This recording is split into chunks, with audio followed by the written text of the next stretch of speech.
O espírito de Humberto de Campos, também conhecido pelo pseudônimo Irmão X, nos transmitiu crônicas por meio da psicografia de Francisco Cândido Xavier.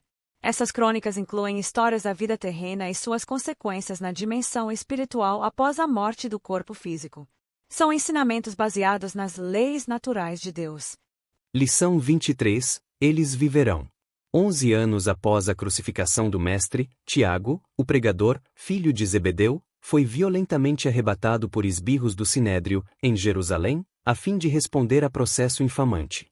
Ei-lo posto em algemas, sob o sol causticante. Avançando ao pé do grande templo, no mesmo local em que Estevão foi apedrejado, a imensa multidão entrava-lhe a jornada. Tiago, brando e mudo, padece, escarnecido. Declaram-no embusteiro, malfeitor e ladrão. Há quem lhe cuspa no rosto e lhe estraçalhe a veste. A morte! A morte! Centenas de vozes gritam inesperada condenação, e Pedro, que de longe o segue, estarrecido, fita o irmão desditoso, a entregar-se humilhado.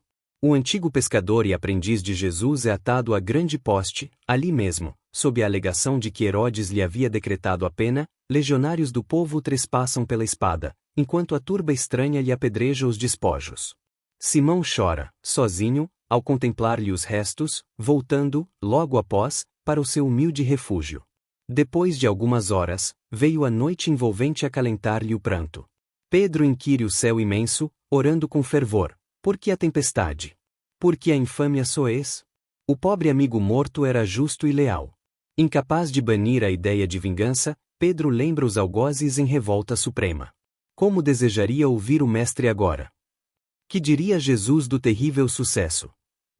Neste instante, levanta os olhos lacrimosos, e observa que o Cristo lhe surge, doce, à frente. É o mesmo companheiro de semblante divino. Ajoelha-se Pedro e grita: Senhor! Somos todos contados entre os vermes do mundo. Por que tanta miséria a desfazer-se em lama? Nosso nome é pisado e o nosso sangue verte em homicídio impune. A calúnia feroz espia-nos o passo. E talvez porque o mísero soluçasse de angústia, o mestre aproximou-se e disse com carinho: Esqueces, Simão, de que quem quiser vir após mim, deve carregar a própria cruz. Senhor! Retrucou, em lágrimas, o apóstolo abatido: Não renego o madeiro, mas clamo contra os maus. Que fazer de Joreb, o falsário infeliz, que mentiu sobre nós, de modo a enriquecer-se? Que castigo terá esse inimigo atroz da verdade divina? E Jesus respondeu, sereno, como outrora: jamais amaldiçoes. Joreb vai viver. E Amenab, Senhor? Que punição a dele, se armou escuro laço, tramando-nos a perda. Esqueça e ore, porque o pobre Amenab vai viver igualmente. E Joaquim ben Jonas? Não foi ele, talvez, o inspirador do crime?